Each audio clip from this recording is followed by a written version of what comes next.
창세기 41장 1절부터 57절까지 찾으셨어요? 네. 창세기 41장 1절부터 57절입니다. 합독하시겠습니다.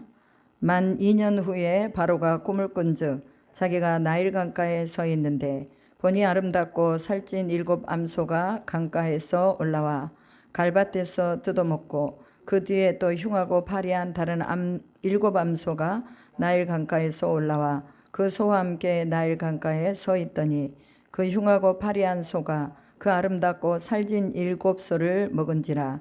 바로가 곧 깨었다가 다시 잠이 들어 꿈을 꾸니 한 줄기에 무성하고 충실한 7 이삭이 나오고 그 후에 또 가늘고 동풍에 마른 7 이삭이 나오더니 그 가는 7 이삭이 무성하고 충실한 7 이삭을 삼킨지라. 바로가 깬즉 꿈이라.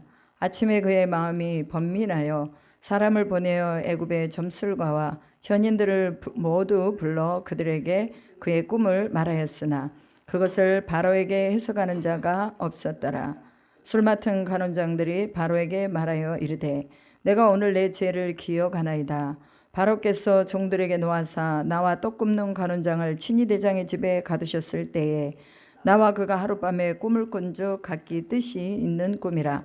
그곳에 친위 대장의 종된 히브리 청년이 우리와 함께 있기로 우리가 그에게 말하매 그가 우리의 꿈을 풀되 그 꿈대로 각 사람에게 해석하더니 그 해석한 대로 되어 나는 복직되고 그는 매달렸나이다.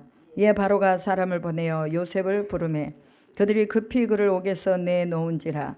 요셉이 곧 수염을 깎고 그의 옷을 갈아입고 바로에게 들어가니 바로가 요셉에게 이르되 내가 한 꿈을 꾸었으나 그것을 해석하는 자가 없더니 들은즉 너는 꿈을 들으면 능히 푼다 하더라. 요셉이 바로에게 대답하여 이르되 내가 아니라 하나님께서 바로에게 편안한 대답을 하시리이다. 바로가 요셉에게 이르되 내가 꿈에 나일 강가에 서서 보니 살지고 아름다운 7 암소가 나일 강가에 올라와 갈밭에서 뜯어먹고 그 뒤에 또 약하고 심히 흉하고 파리한 7 암소가 올라오니 그같이 흉한 것들은 애굽 땅에서 내가 아직 보지 못한 것이라.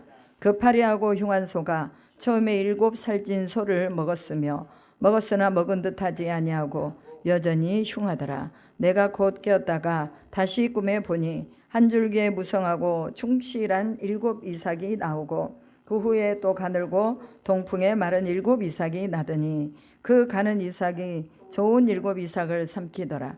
내가 그 꿈을 점술가들에게 말하였으나 그것을 내게 풀이해 주는 자가 없느니라. 요셉이 바로에게 아뢰되 바로의 꿈은 하나라. 하나님이 그가 하실 일을 바로에게 보이심이니이다.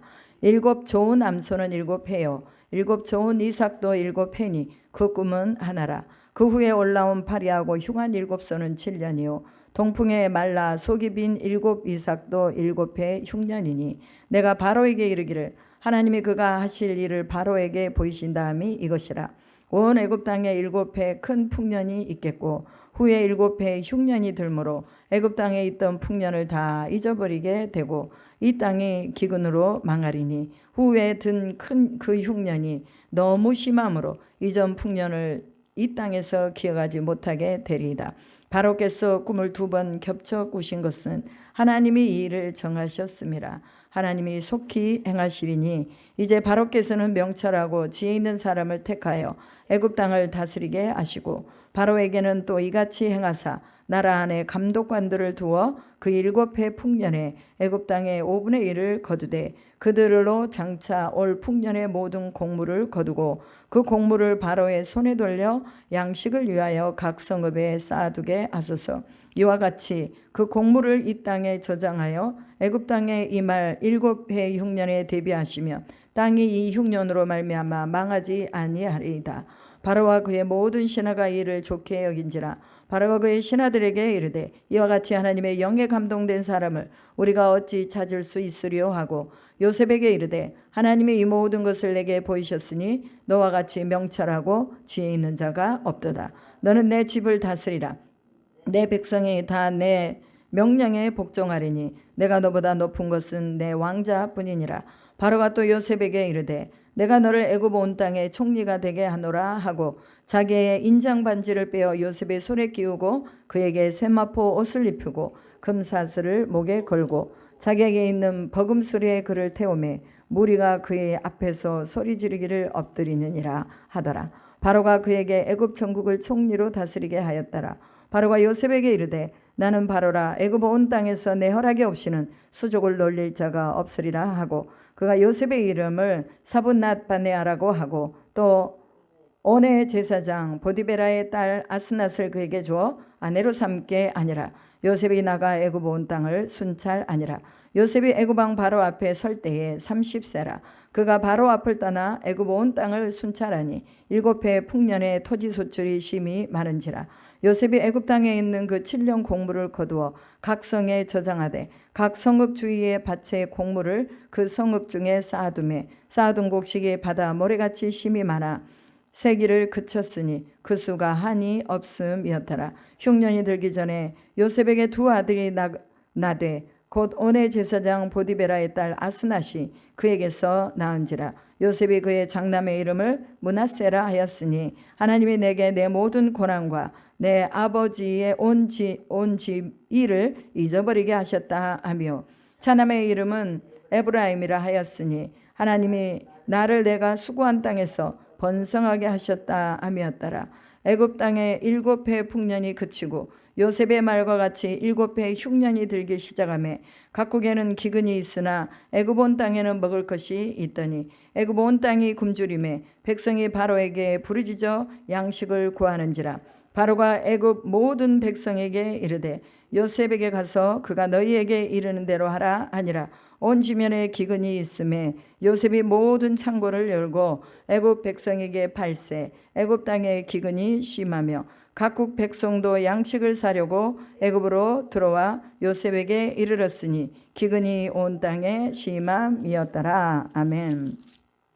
오늘 창세기 41장의 말씀은 아주 드라마틱한 그런 내용들이 기록이 되어 있습니다. 세계에 한번 나올까 말까 하는 이런 이야기들이 창세기 41장에 기록이 되어 있습니다. 한순간에 자신의 지위와 자신의 명예가 다시 또 하나님께서 올려주셔서 회복하는 것을 볼 수가 있죠. 요셉은 40장에서는 어디에 있었습니까? 감옥에 있었습니다. 감옥의 생활이라는 것은 착고에 차이고 그 목이 쇠사슬에 매여 있는 삶을 말하는 것이죠. 감옥에 갇히고 또 착고에 차여 있는 그 가운데서 하나님은 만 2년 만에 다시 그를 감옥에서 빼어 주셨습니다. 여기서 말하는 만 2년이라는 말은 바로 술 맡은 간원장이 요셉이 그 꿈을 해석하고 네가 바로 앞에 서게 될 것이다. 다시 복직이 될 것이다. 이렇게 말해준 후 2년을 말하고 있죠. 그래서 2년 후에 또 누가 꿈을 꿔요? 바로가 꿈을 꿉니다. 여러분의 요셉 하면은요, 꿈꾸는 사람이라고 말을 하죠. 꿈을 꾸어서 그 꿈대로 이루어진 사람이 요셉입니다. 그러면 자기의 꿈도 꿈대로 이루어지지만 남의 꿈도 꿈을 꾸었을 때 그것을 해석할 수 있는 능력을 주는 거예요. 그래서 여러분 잠을 자면 꿈을 꾸잖아요. 길몽이 있고 또 무슨 몽이 있어요? 악몽이 있습니다. 길몽은 좋은 꿈이잖아요. 그래서 좋은 꿈을 꾸고 나면 기분이 좋아요. 아, 오늘 무슨 일이 있으려나 기대를 합니다. 그런데 악몽을 꾸면 뭐예요? 기분이 나쁘잖아요. 꿈에서 울었는데 깨고 나서도 계속 막 이렇게 우는 것을 볼 수가 있잖아요. 그래서 이 꿈의 세계가 있다는 것은 뭐냐? 영혼의 세계가 있다는 것을 보여주는 것입니다. 꿈의 세계는 우리 눈에 보이지 않습니다. 그러나 잠을 자거나 아니면은 또 우리가 뭔가 생각을 하고 있을 때 환상 속에서나 뭔가 정말 이 과학적으로 증명할 수 없는 그런 어떤 꿈들이 또 환상들이 우리에게 보이는 것을 보게 될 것입니다. 그래서 꿈이나 환상도요, 하나님이 주신 것이 있고 또 사탄이 주는 게 있어요. 그 우리는 이것을 잘 분별해야 되는 것이죠. 하나님이 주신 꿈, 바로에게 그 꿈을 꾸게 하신 것은 누구를 등극시키기 위해서 그 꿈을 꾸게 하신 거예요? 요셉을 세우기 위해서 하나님은 바로에게 꿈을 꾸게 하시는 것을 볼 수가 있습니다. 왜냐하면 바로의 꿈은 요셉의 운명을 바꾼 결정적인 꿈이었기 때문에 그렇습니다. 여기서 보면은 이 평생의 감옥에만 있을 것 같은 요셉이 그가 좌절과 실패와 실망감에서 헤어나지 못할 것 같은 요셉이, 그리고 또 술 맡던 가론장이 바로에 갔을 때 금방 무슨 일이 좋은 일이 일어날 거야 하고 기대했던 요셉이 2년이 지난 후에도 이런 일이 안 일어나니 얼마나 실망스러웠겠어요. 그런데 성경의 시편 105편에 보면은 제가 저번 주에도 말했지만 바로의 발에 착고에 차고 목은 쇠사슬에 메었더니 여호와의 말씀이 응할 때까지 그의 말씀이 그를 단련하였도다 라고 말씀을 드렸습니다. 그러니까 하나님의 손 안에서 바로의 꿈도 또한 꾸게 하였다는 것을 볼 수가 있겠죠. 그래서 하나님의 말씀이 응할 때까지 그 말씀이 단련한다라고 시편 105편에서 말씀하고 있습니다. 오늘 우리는 하나님의 때를 기다려야 됩니다. 하나님의 때라는 것은 하나님이 우리를 단련하신 후에 하나님의 말씀이 응할 때를 말하고 있지요. 그래서 바로는요, 나일강에 서 있는데, 나일강이라는 것은 무슨 의미입니까? 젖줄의 강을 말합니다. 애굽의 백성들이 살아갈 수 있는 이 근원지의 강을 말하는 것이죠. 그래서 아주 중요한 장소에 서 있었다는 것을 말하고 있습니다. 여러분, 오늘 우리가 꾸는 꿈을 통해서 하나님이 언제나 우리가 중요한 위치에서 꿈을 꾸게 하신다는 것도 기억하시면 좋을 것입니다. 그래서 내게 희망이 없어지고 내게 팔다리가 잘린 것처럼 그런 가운데 있다 할지라도 하나님은 다시 살리기를 원하시는 아버지의 뜻이 있다는 것만 기억한다면 우리는 중요한 자리에 그 자리에서 그 자리를 지키며 있을 수 있다는 것을 고백을 드립니다. 그래서 하나님의 때에 이루신다. 그래서 나일강에서 이제 서 있는데 아름답고 살찐 7 암소가 강가에 올라가서 갈밭에서 풀을 뜯어 먹었다라고 말하죠. 그리고 그 뒤에 흉하고 파리한 다른 7 암소가 나일강에서 올라와 그 소와 함께 나일강에 서서 있다가 그 흉하고 파리한 소가 그 아름답고 살찐 7 소를 먹은지라 바로가 곧 깨었다가 이렇게 말하고 있습니다. 여러분, 이거는 어떻게 그냥 이렇게 설명만 들어가지고는 해석이 안 되는 부분이죠. 이거 왜 이게 중요하냐? 바로 애굽의 술사들, 애굽의 그 꿈을 해석한다 하는 내노라 하는 사람들도 이 꿈을 해석하지 못했기 때문에 이게 어디로부터 나온 거예요? 하나님께로부터 나왔다는 것을 알 수가 있습니다. 여러분, 하나님께로부터 나온 것은요, 사람이 이해할 수가 없습니다. 하나님께로부터 나온 것은 아무리 과학적인 사실과 역사적인 것들을 가지고 이걸 풀어보려고 해도 풀려지지가 않는다는 거예요. 그래서 하나님께로부터 나온 것은 누가 해석해야 돼요? 하나님이 해석하셔야 되는 것입니다. 그래서 아무도 해석을 못하는 거예요. 그리고 이제 바로도 이상하다, 왜 이런 꿈을 꿨지? 하고 다시 이제 누웠는데 또 잠드니까 한 줄기 무성하고 충실한 7 이삭이 나오고 그 후에 또 가늘고 동풍의 마른 7 이삭이 나오더니 그 가는 7 이삭이 무성하고 충실한 7 이삭을 삼킨지라 바로가 꿈을 깬즉 꿈이었다라고 말하고 있습니다. 여러분, 이 바로의 꿈은 이거는 뭐 어떻게 설명할 수가 없는 거예요. 이삭이라든지 아니면 소라든지 이런 것은요, 다 애굽의 식량을 말합니다. 나일강도 마찬가지예요. 애굽의 근원지 식량을 말하는 거예요. 오늘 우리가 식량이 없으면요, 우리는 살 수가 없어요. 그래서 의식주라는 것은 우리가 가지고 있는 기본적인 그런 살아감에 있어서 없어서는 안 될 것들입니다. 그런데 바로에게 이런 나일강에 서 있는 모습, 또 소를 보여주시고 7 이삭을 보여주신 모습, 이런 것들은 다 먹는 것과 연관이 되고 사람의 사는 것과 연관이 되기 때문에 이것이 참으로 중요하다는 것을 말해주고 있지요. 오늘 우리가 먹고 사는 거, 이거 그냥 사는 거 아니에요. 하나님이 우리에게 여러 가지 필요한 이 생물이 자라고 식물이 자라고 동물이 자랄 수 있는 모든 자양분을 하나님이 주시기 때문에 걔네들이 자라는 거예요. 그래서 흙의 에너지를 누가 먹는다고 그랬어요? 식물이 먹는다고 그랬잖아요. 그 다음에 식물의 에너지를 누가 먹는다고 그랬어요? 동물이 먹는다고 그랬잖아요. 물론 사람도 먹습니다. 동물의 에너지는 누가 먹어요? 우리 사람이 먹습니다. 그럼 사람의 에너지는 누구에게 돌리는 거예요? 하나님께 올려드리는 것입니다. 만약에 사람의 에너지를 하나님께 안 쓰면 이 에너지가 어디로 가는 거예요? 사탄이 좋아하는데, 귀신이 좋아하는 데다 쓰게 될 수밖에 없다는 거예요. 우리는 양갈래요. 항상 하나님의 영이냐 아니면 육신의 일이냐. 육신의 일은 사망이요 영의 생각은 생명과 평안이라고 말씀을 했습니다. 그래서 우리는 늘 영적인 부분에 에너지를 써야 돼요. 그러지 않으면 자꾸 육신으로 쓰다가 망하거든요. 육신에 쓰다가 부끄러움을 당하고 육신으로 쓰다가 정말 사람들 앞에서 수치를 당하는 것이 바로 사탄이 원하는 길이라는 거죠. 그런데 이 바로에게 소와 이삭과 나일강을 보여주신 이유는 뭐냐? 그것은 바로 너희들이 이런 어떤 식량에 문제가 있을 것이라는 것을 말해주는 거예요.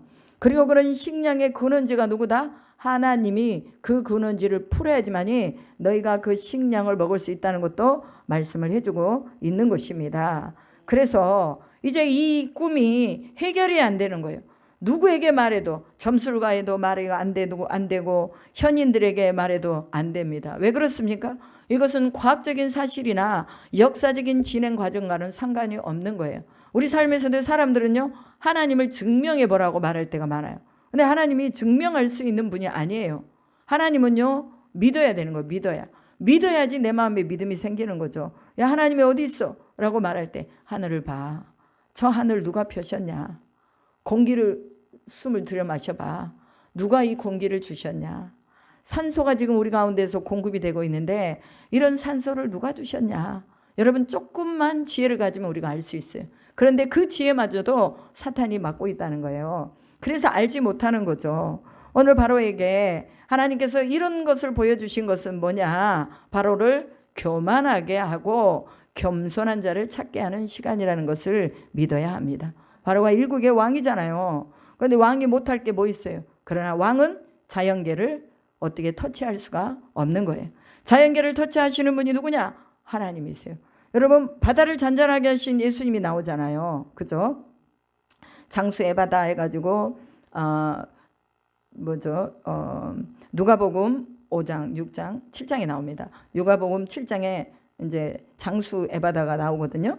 그런데 바다를 하나님께서 예수님께서 잔잔하게 하셨다. 그 삼킬 것 같은 그런 배가 출렁거리고 제자들이 죽음 가운데서 있을 때 주님을 불렀더니 주님이 깨어나셔서 바다를 잔잔케 하셨다. 이것만 보더라도 우리는 자연계를 예수님이 다스리고 계신다는 걸 알 수 있겠죠. 사람은 이 자연계를 다스릴 수 없습니다. 그러나 하나님이시기 때문에 다스릴 수 있다는 거예요. 여러분, 이 꿈의 세계를 통해서 영의 세계를 보여주는 것입니다. 즉 바로같이 교만한 자가 어떻게 겸손하게 히브리의 종을 자기 앞으로 대령시킬 수가 있겠냐 그 말이에요. 평상시 같으면요 이거 있을 수도 없는 일이에요. 그런데 그의 문제를 해결하지 못하니까 도대체 이 문제가 무슨 문제냐라고 해결을 못하니까 히브리 종, 그것도 감옥에 갇혀있는 볼품없고 초라하고 아무짝에도 쓸모없는 이 종을 불러서 자기가 얘기를 들어보겠다라고 말합니다. 그런 무대를 누가 만들어줬어요? 술 맡은 간원장이 바로에게 직고하죠. 왕이시여, 내가 죄를 지었습니다. 누구에게 죄를 지었다는 거예요? 그 감옥에 있는 요셉에게 죄를 지었단 말이죠. 그러면서 내가 감옥에 있을 때 나는 복직이 되고 떡 맡은 간원장은 죽으리라고, 목이 메어 죽으리라고 했는데 그대로 되었습니다. 그 친위대장에 종된 히브리 청년이 그가 우리에게 그 꿈을 해석해 주었는데 해석한 대로 내가 복직이 되어서 지금 왕 앞에 있습니다. 그를 불러서 왕이 그 꿈을 해석해 보면 어떠하겠습니까? 라고 이제 청거를 해주는 것을 볼 수가 있죠. 그래서 이제 다 그 감옥으로 보내서 사람을 보내가지고 요셉을 오게 합니다. 요셉이 수염을 다 깎고 옷을 다 갈아입고 이제 이 바로 앞에 섭니다. 그리고 그 꿈에 대해서 이제 듣게 되는 거예요. 요셉이 바로에게 나아갔을 때 네가 능히 내 꿈을 푼다 하더라 라고 바로가 말을 하죠. 그때 요셉이 기가 막힌 고백을 하는 걸 볼 수 있습니다. 내가 아니라 하나님께서 바로에게 평안한 대답을 하시리이다 라고 말하는 것을 볼 수가 있습니다. 사람들은요 늘 자기가 가지고 있는 능력을 과시하려고 그래요. 그래서 내가 했어, 내가 이걸 할 수 있는 거야, 내가 하는 거야 라고 말하지만 요셉은 늘 하나님을 앞세워서 자신이 하는 게 아니라 하나님이 하신다는 것을 드러내는 것을 볼 수 있습니다. 여러분, 믿음이라는 거는요, 나를 드러내는 것이 아니에요. 내가 이렇게 믿음이 좋아, 이걸 드러내는 게 아니라 하나님 내게 이런 믿음을 주셨어요. 섬길 수 있는 믿음을 주셨어요. 할 수 있는 믿음을 주셨어요. 라고 하면서 우리가 하나님 앞에 우리의 믿음을 고백을 하는 것입니다. 오늘 우리의 삶에서 하나님을 드러내는 일이 여러분의 삶에서 많이 나타나기를 축복합니다. 그러면 여러분이 가는 곳에 해결의 실마리가 있는 거예요. 우리는 문제를 해결하는 사람들이지 그 문제를 가지고 그 문제 속에서 죽어버리도록 놔두는 사람들이 아니란 말이죠.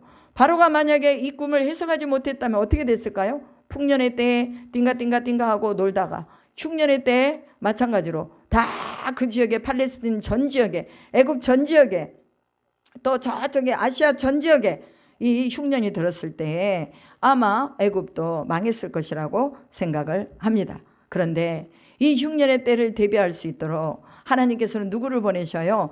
요셉을 보내십니다. 여러분, 우리의 인생의 흉년의 때에 우리 옆에 누가 있느냐가 참으로 중요해요. 누구를 우리가 부를 것인가, 이게 중요해요. 누구하고 같이 서 있을 것인가, 누구와 함께 있을 것인가, 이게 너무나 중요하다는 거예요. 그래서 바로는 술 맡은 간원장의 이 말을 듣고 요셉을 불러서 그에게 꿈을 해석받는 것을 볼 수가 있습니다. 그럼 이 꿈의 해석이 무엇이었습니까? 살찐 7암소는 7년 동안의 풍년이요, 흉한 7암소는 7년 동안의 흉년입니다. 이삭이 좋은 7 이삭은 풍년을 말하고 똑같은 꿈이라고 그랬잖아요. 그 다음에 또 이삭이 좋지 않고 흉악하고 파리한 것은 바로 흉년 7년을 말합니다. 그러나 흉년이 얼마나 극심했든지 뭐 했다고요? 먹었지만 흉악했다라고 기록을 하고 있죠. 여러분, 사태의 심각성을 말해주고 있습니다. 풍년이 지나고 흉년이 들 때는 이제는 견디지 못한다는 것을 말해주죠. 그러나 팔레스타인 땅에서는 그 흉년을 대비하지 못했기 때문에 여러분, 흉년의 때에 먹을 것이 없어서 애굽에까지 곡식을 사러 오잖아요. 누군가가 하나님이 주신 이 꿈을 받지도 못했고 이 꿈에 대한 부분에 대해서 아무도 몰랐어요. 그러나 하나님은 요셉을 세우기 위해서 애굽 왕 바로에게 그 꿈을 주신 것입니다. 오늘 우리가 하나님이 우리를 세우실 때는요, 여러분, 역전시켜서 세우십니다. 지금은 우리가 없는 자 같으나 그러나 우리가 부유한 자가 되고, 지금은 병든 자 같으나 우리가 건강해야 되고, 지금은 우리가 아무것도 없이 쓸모없는 자 같으나 하나님이 우리를 세워서 또한 많은 사람 앞에서 또 높이는 자가 되게 하신다는 것을 믿어야 할 줄로 믿습니다. 여러분, 바로와 그의 나라 애굽도 하나님의 통치 아래에 있다는 것을 요셉을 통해서 알려줍니다. 그리고 흉년의 때를 대비해서 풍년의 때에 준비해 두십시오라고 하는 요셉의 말을 듣게 됩니다. 여러분, 준비할 수 있도록 그것을 모든 그런 문제를 다시 이거를 해결할 수 있도록까지 그렇게 요셉이 가르쳐 주는 걸 볼 수가 있어요. 근데 바로는 아무리 생각해도 아무리 풍년의 때에 이 파리한 이 흉년 7년을 대비할 수 있는 이런 지혜가 없는 거예요. 그런데 요셉이 그거를 대비하셔야 됩니다 하면서 가르쳐 주잖아요. 그러니까 이 바로가 네가 그러면 해라. 네가 국무총리가 되어라. 네가 국무총리가 되어서 이제 해야 될 것, 창고를 짓고 그다음에 그것을 보관하고 어떻게 사야 되고 어떻게 팔아야 되고 이런 경제적인 그런 것들을 네가 알아서 해라 하고 입법과 사법과 행정권을 다 요셉에게 줘버리는 걸 볼 수가 있습니다. 왜? 애굽에는 그만한 인재가 없거든요. 바로의 옆에는 그만한 사람이 없거든요. 그러니까 바로의 이 신하들도요, 왕에게 한마디 대적도 못합니다. 왜? 지네들은 못하니까. 여러분, 하나님께서 이 요셉을 급상승시켜 주시고 파격적인 인사를 진행하게 해주시는 것, 이것을 보면서 우리는 뭐예요? 훈련을 통과한 자만이 하나님 앞에서 주시는 영광을 얻을 수 있다는 것을 보고 있습니다. 여러분, 인생이라는 것은요, 갑자기 되어지지 않습니다. 항상 뭐예요? 준비하는 가운데서 그의 인생이 드러나는 거예요. 갑자기가 없어요. 그러나 하나님은 준비되었을 때에 그때에 하나님이 이루신 일은 즉시로 일어나는 거예요. 그래서 우리가 준비하는 것입니다. 여러분, 이 설교도요 그냥 하는 거 아니에요. 설교도 하나님 말씀을 계속해서 읽어 나가다 보면 그 말씀이 생각나고 기억나고 이 말씀이 하나님이 주시는 말씀이구나 하고 선포를 하는 것입니다. 여러분, 말하는 거 행동하는 거 내 안에서 들어있는 것이 나오는 거예요. 내 안에 복음이 들어있으면 복음이 나와요. 내 안에 세상이 들어있으면 세상이 나와요. 내 안에 이 땅의 것이 들어있으면 이 땅의 것이 나온다는 거죠. 그런데 오늘 우리는 요셉이 하나님 앞에서 그 훈련을 통과하고 그 시간을 기다렸더니, 성실하게 기다렸더니, 그리고 하나님 앞에서 하나님의 때가 차기까지 그가 하나님 앞에 불평하지 않고 원망하지 않고 기다렸더니 그의 인생에 갑자기 하나님이 급상승 시켜주는 것을 볼 수 있다, 그 말이죠. 요셉을 높이는 무대가 이제 설립이 되었습니다. 그것은 하나님이 무대를 만들어 주시는 것입니다. 우리 인생도 마찬가지입니다. 하나님이 무대를 만들어 주셔야 돼요. 내가 준비되어 있으면 하나님이 무대를 만들어 주신다는 거, 그래서 하나님의 계획에 의한 실행이 이루어지는 것을 볼 수가 있습니다. 오늘 여러분, 하나님이 찾으신 사람이 어떤 사람이에요? 하나님의 마음으로 감동된 사람을 찾으십니다. 이 요셉은 초자연적인 지혜와 통찰력을 가지고 있었습니다. 그래서 요셉이 하나님 앞에서 그분의 신성함을 더 독특하게 나타내고 돋보이도록 만들어 주었습니다. 그 하나님이 온 우주를 주관하신다는 것을 요셉을 통해서 한나라의 왕 바로에게 가르쳐 준 것을 볼 수가 있죠. 오늘 요셉만이 이 일을 할 수 있는 게 아니라 배후에 역사하는 하나님, 하나님을 신뢰하는 우리 모두에게도 이러한 급상승적인 역전의 일들을 우리에게 주신다는 것을 믿어야 할 것입니다. 그리고 또한 이제 바로가 그의 인장 반지를 빼어가지고 그 요셉에게 주는 것을 볼 수가 있죠. 여기서 나오는 인장 반지라는 건 뭡니까? 왕의 권위를 부여해 주는 것을 말합니다. 그 왕의 권위, 입법이나 사법이나 행정이나 이 모든 것을 다 활용할 수 있는 이 권위를 바로 요셉에게 주고 있는 것이죠. 요셉은요, 예수님의 샘플입니다. 아브라함도 예수님의 샘플이요. 우리는 구속사적인 입장에서 구약을 볼 때 신약에 나와 있는 예수 그리스도의 샘플로 이들을 보는 거예요. 다 구속사적인 역사 안에서 이루어지기 때문에 우리가 하나님의 말씀으로 보는 거예요. 여기에서도 십자가와 부활을 우리가 볼 수 있어야 돼요. 요셉의 그 고통의 순간이 십자가였다면 오늘 이 총리가 된 이 사건이 부활의 사건입니다. 여러분, 나사로가 죽은 게 이 죽음이 십자가라면 그가 부활해서 다시 태어난 것이 바로 뭐예요? 부활이라는 것입니다. 오늘 우리 삶에도 마찬가지예요. 십자가가 없는 부활이 어디 있겠어요? 십자가를 통해서 부활이 오는 거예요. 고난을 통해서 부활이 오는 거예요. 인내를 통해서 부활이 오는 거예요. 시험을 통과함에 있어서 부활이 오는 거예요. 시험 통과 못하면요, 거기서 죽어요. 그렇기 때문에 요셉은 그 시험을 통과했기 때문에 이러한 영광을 얻을 수가 있었다는 것을 오늘 본문은 말합니다. 여러분, 하나님이 바로에게 인장반지를 주었는데 하나님 우리에게 인장반지만 주었겠어요? 우리는 더 많은 권위가 우리에게 있습니다. 사람을 살릴 수 있는 권위, 사람을 죽일 수 있는 권위, 성령의 사람이 사람도 살리고 죽일 수 있다고 분명하게 말했습니다. 오늘 우리가 성령 안에 잡혀 있으면 살리는 일을 하게 될 줄로 믿습니다. 그래서 이제 총리로 시켜주고 그 다음에 인장반지를 빼주고 버금소리를 태워서 사람들이 지나가니까 엎드려서 절을 하고 애굽 전국의 총리로 다스리게 했다. 그리고 그의 이름을 바꿔줍니다. 뭐라고 바꿔줘요? 애굽 이름으로 사브낫 바네아라고 바꿔줍니다. 사브낫 바네아라는 이름의 뜻은 뭐냐? 생명의 진행자라는 뜻이에요. 생명의 진행자. 그리고 생사 문제에 있어서 신과 같은 권능을 가진 자라는 이름을 지어주는 거예요. 여러분, 이거요, 사람이 지을 수 있는 거 아닙니다. 바로는 전적으로 그의 통찰력과 그가 가지고 있는 모든 것들이 다 하나님께로부터 왔다는 것, 자기보다 더 높이 계신 분이 하나님이라는 것을 인정을 했습니다. 그래서 사브낫 바네아라는 이름을 지어서 생사의 문제가 너의 손에 달렸다라고 말해주는 거예요. 여러분, 오늘 우리의 영적인 생사가 누구에게 달려 있습니까? 나에게 달려 있어요. 나에게. 여러분 자신에게 영적인 생사가 달려 있습니다. 오늘 우리가 이 성령 안에 잡히지 않으면 우리는 이 성령으로 하나님이 행하시는 이 행사를 볼 수가 없는 거예요. 그러나 악한 영에게 잡혀 있으면 우리는 그 행사를 보지 못하고 그냥 한 줌의 재와 같이 어디로 날아간지 모르게 날아가 버리는 거예요. 오늘 우리는 생명의 진행자로 하나님이 요셉에게 그 이름을 주었듯이 오늘날 우리에게도 네가 생명이 되어라, 네가 복이 되어라, 네가 가는 곳에 생명의 씨앗을 심어라고 하시는 하나님의 실행 계획을 인지하시기를 주님의 이름으로 축복합니다. 그리고 이제 애굽에서 왕이 이 바로 앞에 설 때에 30세였다고 말합니다.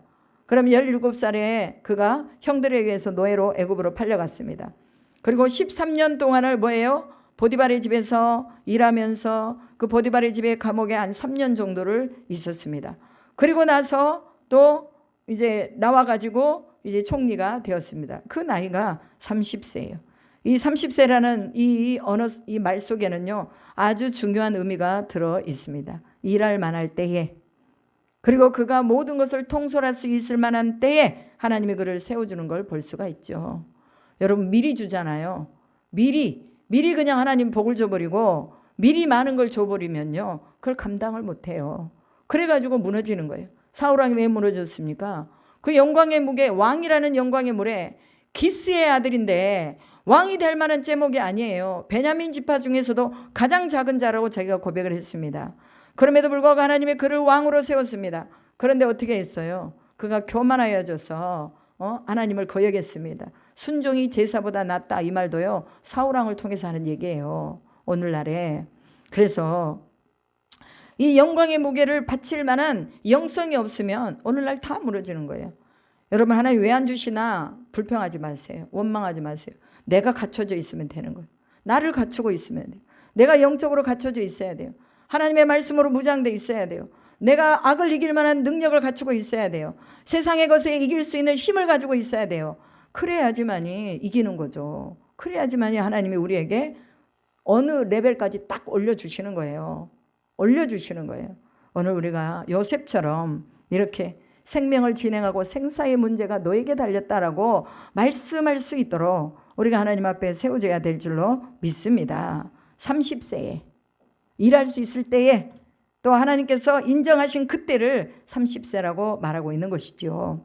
그리고 보디베라의 딸 아스낫과 결혼을 했다라고 말합니다. 온 제사장 보디베라의 딸 아스낫. 여기서 말하는 제사장이라는 것은요, 이 애굽에 살고 있는 자들의 왕족을 말합니다. 그러니까 여기서 말하면 태양신을 섬기는 제사장이에요. 태양신을 섬기는 제사장이지만 어찌되었건 왕족의 그 결통으로 또 요셉을 결혼하게 했다라고 말하고 있습니다. 그래서 므낫세의 이름의 뜻, 즉 자기 아들을 낳았잖아요. 첫 번째 므낫세를 낳고 두 번째 에브라임을 낳았습니다. 아들이 둘이었는데 첫째 이름의 뜻이 뭐냐? 아버지의 집의 일을 잊게 하셨다. 아버지의 집의 일은 어떤 거예요? 마음에 원수 맺는 거. 그렇잖아요. 형들이 자기를 팔았으니까 얼마나 마음에 원한이 있겠어요. 얼마나 애통하겠어요.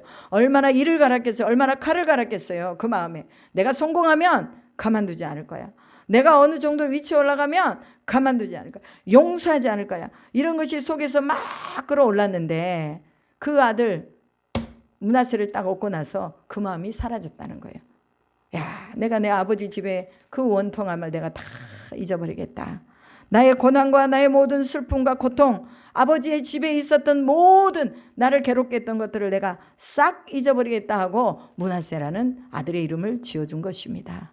오늘 우리가요, 우리를 고통스럽게 하고 우리를 힘들게 했던 것 잊어버릴 수 있기를 축복합니다.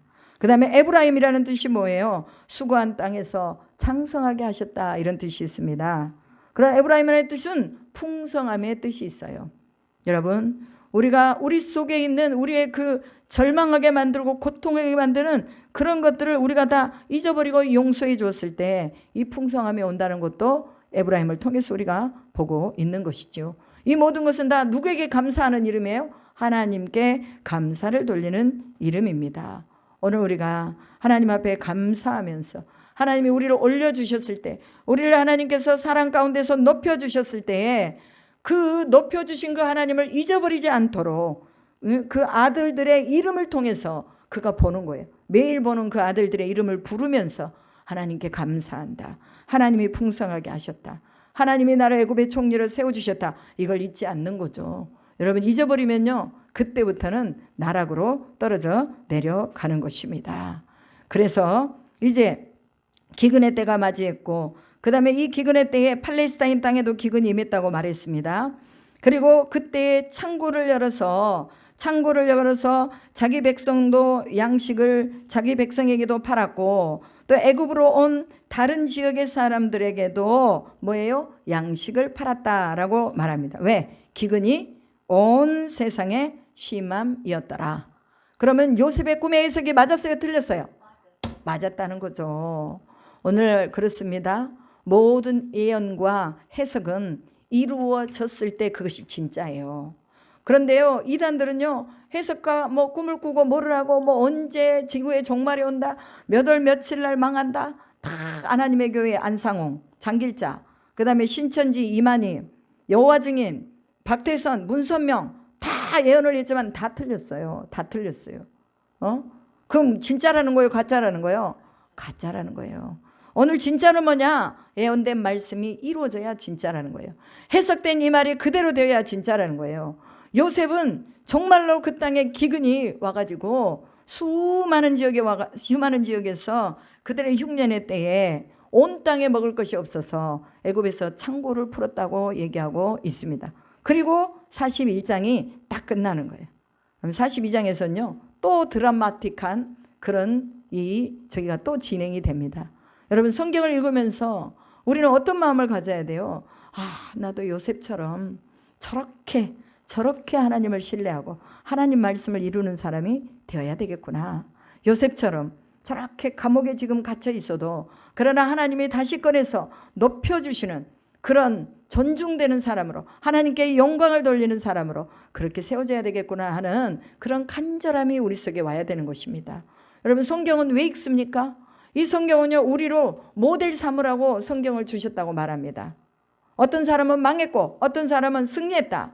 그럼 사울 왕 같은 사람은 망했고 여기 요셉 같은 사람은 승리했다. 이걸 보는 거예요. 그러면 우리가 승리한 사람의 모델을 쫓아서 나가는 거죠.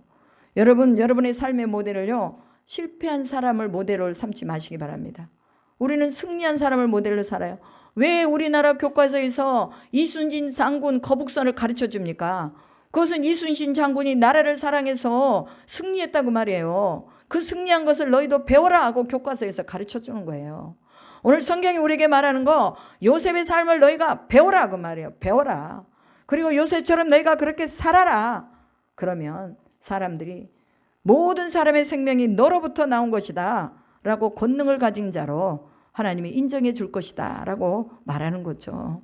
오늘 우리가 성경을 보면서 하나님 앞에 다시 한번 또 요셉과 같은 이런 지혜로운 자로 그 어떤 상황에서 우리가 굴하지 않을 수 있도록 하나님 우리를 사용하시도록, 그리고 요셉처럼 영적인 감각으로 꿈을 해석하고 내 삶의 문제를 해석하고 내가 이렇게 하면 이렇게 되겠구나, 또 이렇게 하면 저렇게 되겠구나 하는 지혜, 이것도 하나님이 주시는 거예요. 그렇기 때문에 하나님의 지혜를 구하면서 여러분 집에 가셔서 꼭 창세기 41장 다시 읽어보시기를 주님의 이름으로 축복합니다. 기도하겠습니다. 하나님 감사합니다. 바랄 수 없는 중에 바라는 소망을 우리에게 주셨습니다. 요셉은 바랄 수 없는 중에 하나님을 바라며 자신의 꿈을 잃지 않았습니다. 그래서 결국 마침내 하나님께서 그 요셉의 꿈을 이루어 주시옵시고 애굽의 총리로 세워주셨습니다. 하나님, 오늘 우리도 또한 요셉의 마음을 가지고 하나님을 적극적으로 구할 수 있도록 도와주시고, 때가 늦춰진다 하더라도 하나님을 믿는 이 믿음의 경로에서 벗어나지 않도록 저희를 인도하여 주실 줄로 믿습니다. 하나님, 진정으로 우리가 부족하지만 그러나 하나님의 백성으로 살아가고 있습니다. 하나님의 백성들에게 하늘의 지혜를 주시고 육신의 것들을 거부할 수 있는 힘을 주시고, 아버지 그리하여서 하나님 영의 열매를 맺어서 30배, 60배, 100배의 결실을 거두어 함께 나누며 아버지를 기쁘게 하고 이웃을 사랑하며 나누는 이 나눔이 우리 가운데서 넘치게 하여 주시옵소서. 아버지 집에서의 모든 일들을 다 잊어버리기 위하여서 므낫세라는 이름을 주고 애굽에서의 풍성함을 기억하며 교만해지지 않기 위하여 하나님이 이 풍성함을 주셨다고 고백하는 에브라임의 이름처럼 오늘 우리도 그렇게 하나님 앞에 자로나 우러나 치우치지 아니하고 온전히 하나님께만 영광을 돌리며 살아가는 저희 모두가 되게 하여 주시옵소서. 그렇게 하실 줄 믿고 감사드리며 우리 구주 예수 그리스도의 이름으로 기도드리옵나이다. 아멘.